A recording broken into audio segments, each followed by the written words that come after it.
And high school dealt with a threat. Teenage violence is all too real, and the result can shatter lives. And one local mom has experienced that pain, and she's dedicated her life to trying to save others. Local 15's Darwin Singleton shows us how a mother's misery has inspired her mission of a lifetime. It was Saturday night, July 2nd, 2012, when Carol Fisher and her husband received the phone call that would change the course of their lives forever. And the young man on the other end of that line just simply said to me, Miss Fisher, Wendy's been shot."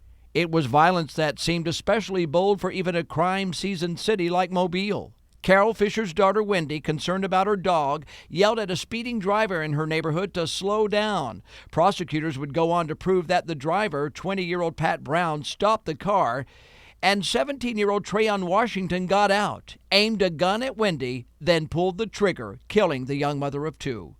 Carol's husband was in the next room when that fateful call came in. He ran into the bedroom, and I heard him moaning and sobbing in there on the phone, and I ran straight out the front door. I ran straight out the front door and was knocking and screaming on every door, "Somebody help me." Trayon Washington would be convicted of murder and sentenced to life. His half-brother Pat Brown received 30 years. And for the Fishers, well, it could have been a life sentence of anger and bitterness, but Carol wasn't about to let that happen. I want to save lives. I want to help teenagers to know that it is their choice. They make their choice. Mama didn't make it, friends didn't make it. No, he made his own choice. Carol has made it her choice to try to speak to as many young people as she can, lecturing at assemblies at schools, community centers, and churches anywhere and everywhere, especially in Alabama.